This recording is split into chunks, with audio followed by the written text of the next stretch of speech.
kita melakukan pemberdayaan dan potensi itu untuk memunculkan kemungkinan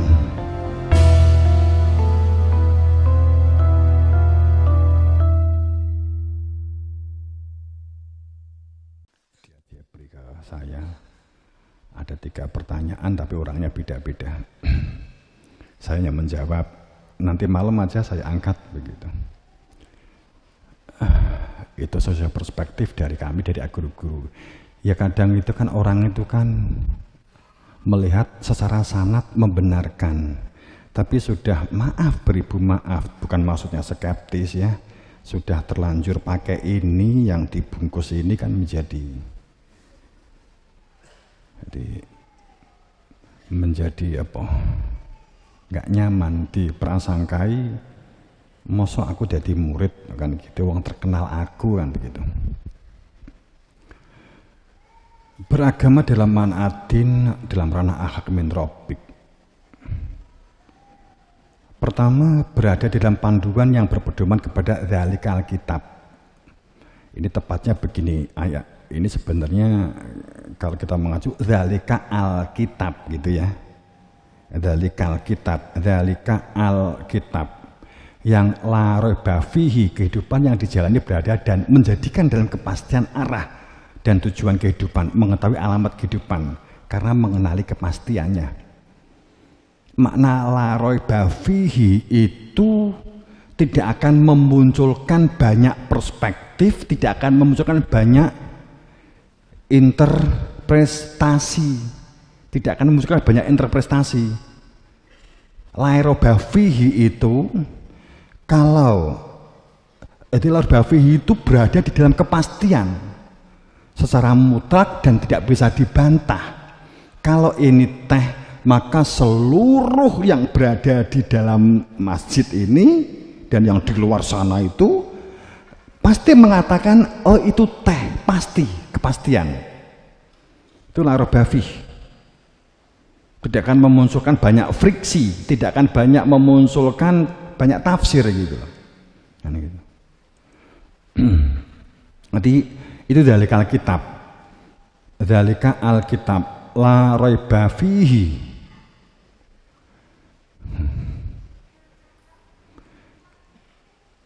Pada dzalika alkitab nisbahnya dzalika, kita dari guru-guru langsung saja, wis zamane enggak apa-apa. Dzalika alkitab. Walaupun kita belum blak-blakan amat gitu ya. Itulah kitab. Bukan inilah, bukan ya. Tapi kalau kamu membaca terjemah itu inilah kan gitu ya. Dzalika, itulah.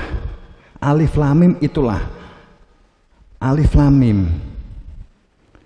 Tentang keberadaan Tuhan, ahadiyat yang ditetapkan di dalam hati, dijadikan tempat tujuan dan tempat kembali. Tentang lam, tentang manusia yang di dalam dadanya telah terpatri, ternisbahkan, terwujudnya tentang pengibatan. Ada yang ditetapkan adalah dia, la ilaha. Di dunia sungguh-sungguh sebaik mungkin di dalam menata, mengelola dan memanage kehidupan dengan baik, itu ya. Ilahua, la ilaha illallah, ilallah atau ilahua, yang ditetapkan, dijadikan aktivitas semua yang dilakukan itu adalah menuju kepada dia. Dan mim, keberadaan Nur Muhammad. Di pertama keberadaan dia, tentang alif kan gitu. Jadi wong biyen wong yo ora ngerti alif bengkong gitu kan. Nek wong ngerti alif, maka dia tahu pintu pulang, tahu kuncine meninggal, kuncine jannah gitu. Jadi kuncine jannah itu bukan burung biyu, bukan ora dong apa-apa, la ilaha illallah, la ilaha illallah mlebu surga. Kan yo enggak. Kedua yang ditetapkan dalam rasa hati nurani adalah dia. Ini tadi sudah begitu ya. Kemudian Dan ketiga, keberadaan khalifah wakil Allah di bumi. Itulah Alkitab yang tidak ada keraguan sedikit pun di dalamnya. Pemberi petunjuk bagi mereka yang bertakwa. Siapa ini yang tidak ada keraguan sedikit pun? Enggak akan ada interpretasi apapun. Alladzina yu'minuna bil ghaib. Syaratnya mereka mengetahui dan mengenali al-ghaibnya Tuhan. Sayang, al-ghaib itu tafsirnya itu segala yang tidak tampak mata. Sehingga kalau orang itu di kuburan, dirui demit, dirui jin, dasarnya adalah yu'minuna bil ghaib, percaya kepada al-ghaib. Itu tinggi dasar. Ghaib itu mufrad. Bapak Ibu, saya menekankan sudah sering, tapi karena juga banyak yang baru. Ghaib itu mufrad. Mufrad itu tunggal, tunggal ki sitok, sitok itu til, kan gitu kan? Satu. Jamaknya ghaibun. Ghaibun. Ghaib itu mufrad. Alnya ada metode untuk mengenali kepastian gaibnya Tuhan. Al-ghaib yu'minuna bil ghaib. Nah, Bapak kan begitu ya? Enggak. Yang perlu digarisbawahi itu la raiba fihi. Ini kan kaitannya pertanyaan, kenapa kitab suci yang ada itu kok banyak interpretasi? Interpretasi itu maksud saya itu banyak penafsiran, berbeda-beda. Padahal Qur'annya mengatakan la raiba fihi. Tidak ada keraguan sedikit pun di dalam kepastian dan tidak bisa diinterpretasikan. Gitu. Apalagi mendebatkan ayat gitu. Kadang itu mendebatkan ayat bodoh-bodoh gak ruweng. Gak kenal karo Gusti Allah, gak tahu ketemu Nabi, tapi berani memperdebatkan begitu ya.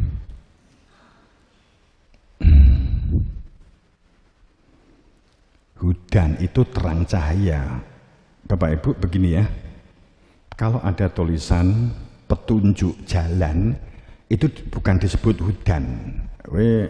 Di kono nek tulisan di baron pomosda, oh hudan petunjuk, enggak bisa. Itu ayat, itu tanda, itu ada tanda menunjukkan arah ke pomosda. Kalau hudan itu ada lampu yang akan memunculkan energi, kemudian adanya partikel cahaya ini, gampang yang simpel, cahaya inilah, terang inilah hudan. Karena ada hudan sehingga saya bisa membaca tulisan ini. Kalau nggak ada hudan, ini nggak ada hudan, ya, bukan lampunya loh ya. Kalau nggak ada hudan, maka ini nggak akan terbaca. Mbok enek lampu nek gak mekan, gitu kan? Enek hudan itu terang gitu lah. Sehingga dengan adanya cahaya, adanya terang, itu menjadikan tidak di dalam keraguan bahwa kita tuh di dalam masjid. Sehingga kamu tuh tidak keraguan larbafi sedikit pun di sebelahmu tuh siapa. Kan gitu loh ya. Paham ya? Itu larbafi. Hudan, ayat, dipadake, beda. Hudan itu masdar.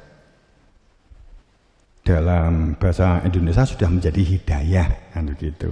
Tapi hidayah itu sudah terpelintir menjadi petunjuk seperti tulisan gitu loh, gitu. Perspektif kita saat kamu mendapat petunjuk kan kadang kan tulisan menunjukkan kemana begitu.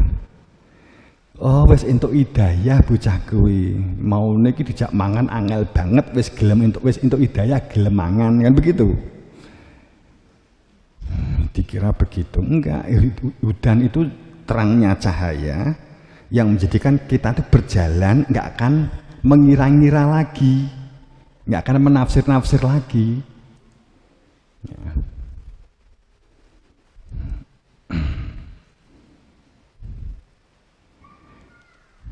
Bapak Ibu yang berbahagia, kalau di cabang dan di ranting dan di masyarakat kehidupan kita itu penuh dengan konflik. Umpama lo ya, saya yakin Sekarang kan enggak ya, enggak toh. Di cabang ranting kan juga enggak toh. Rukun-rukun saja toh. Rukun, guyub kan? Rukun, guyub. Nek kancamu gak iso mangan mbok teri sego toh. Ya.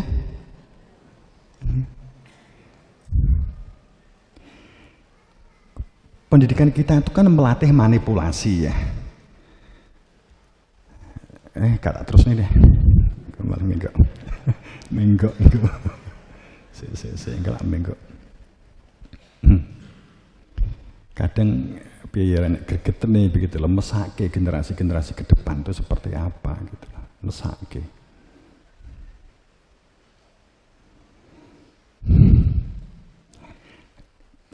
Teman-teman ustadz-ustadz semuanya dan banyak guru ya, banyak guru juga ada kepala sekolah dari Banyuwangi, juga ada kepala sekolahnya, ada guru-guru senior. Kalau saya mengungkap bahwa pendidikan itu manipulasi, itu intermezzo saja ya, untuk menjadi pemikiran supaya kita bisa mengantisipasi, supaya tidak mempercayai orang tua, supaya tidak mempercayakan kepada angka rapot. Nggih. Pendidikan sekarang ini seharusnya sudah mulai berkembang di banyak negara, sudah mulai berkembang. Sistem yang digunakan sekarang itu sistem kolaboratif.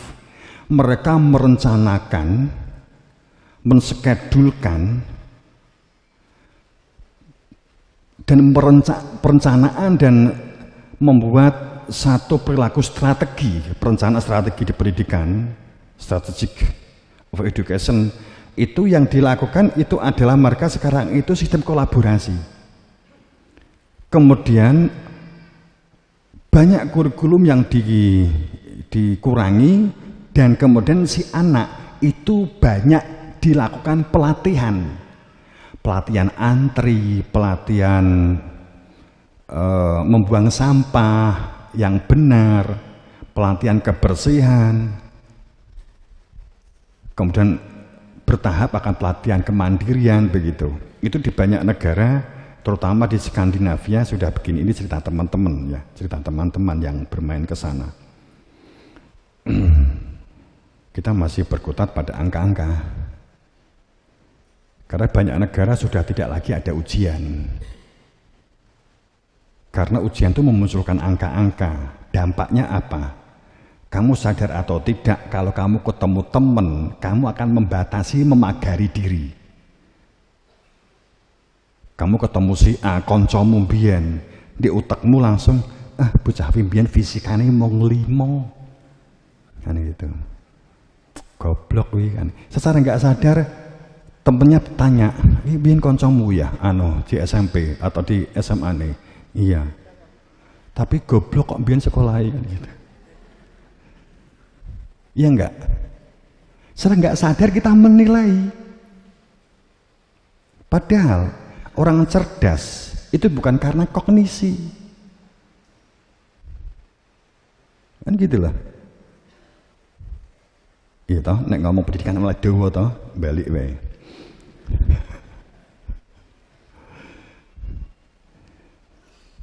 Saat kita itu banyak konflik di antara kita, entah itu keluarga, entah itu di cabang, di ranting, di masyarakat, sepertinya dapat dipastikan bahwa entah itu kamu atau tetanggamu atau orang lain tidak bisa membedakan antara hak dan kewajiban.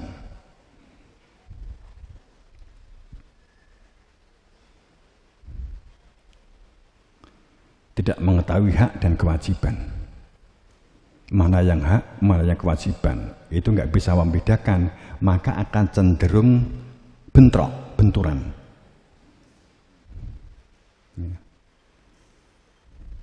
Kamu membuat perencanaan yang baik, tapi kalau nggak ada perspektif tentang, tidak ada gambaran tentang hak dan kewajiban, akan berat, akan sulit. Kalau nggak tahu hak, berarti nggak tahu privasi. Orang yang nggak pernah mengetahui hak bergudul, sak karepe dhewe, kan gitu. Orang yang nggak tahu kewajiban, maka nggak akan pernah memberdayakan diri. Gitu loh. Karena nggak tahu hak, nggak mengenal hak, nggak mengenal kewajiban. Kenapa beragama itu rawonorno gitu loh. Tafsirnya rawonorno. Setiap kepala juga berbeda ingin muncul. Karena nggak tahu hak dan kewajiban.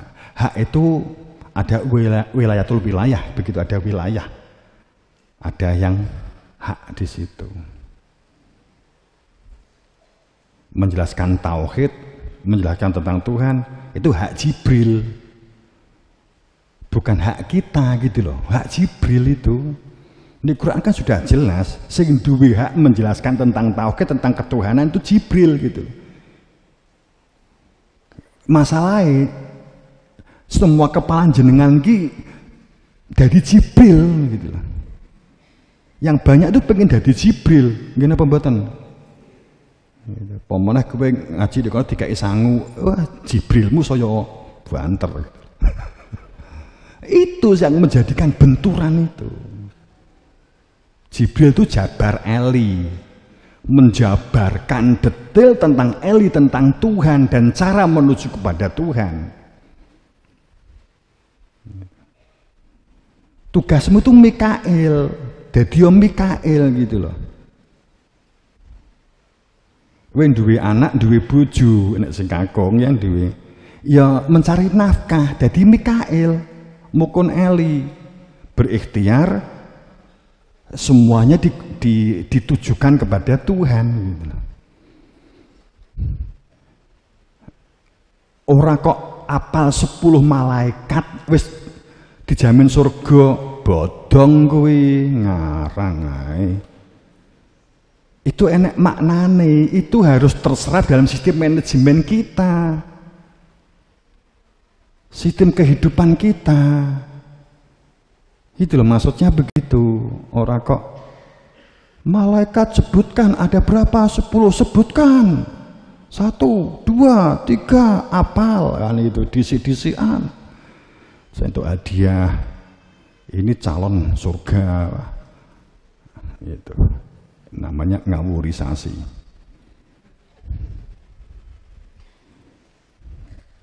Ya.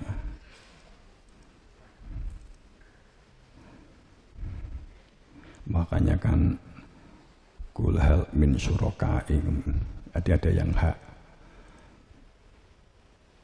Apakah dari kira-kira dan penafsiran bacaan hasil dari pemikiran ini surat Yunus 35 ya, tadi kan sudah sebenarnya. Apakah dari penafsiran prasangka dan bacaan hasil dari pemikiran di antara kamu? Ini ayat bukan cangkemku ya, saya hanya membacakan. Yang sebelum kamu ada seseorang yang menunjuki dan membimbing menuju kebenaran hak dari yang berhak dan sah serta wenang. Apakah kamu berani menulis, menafsir, berinterpretasi?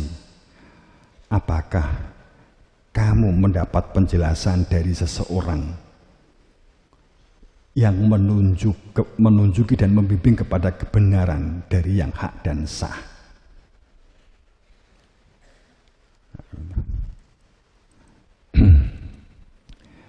Maka apakah orang-orang yang menunjuki dan membimbing menuju kebenaran akal itu lebih berat diikuti? Ataukah orang yang tidak dapat memberi petunjuk kecuali jika diberi petunjuk? Maka apa kamu berbuat demikian? Ayat-ayat yang sejenis ini itu sak embrek Bapak Ibu. Gitu.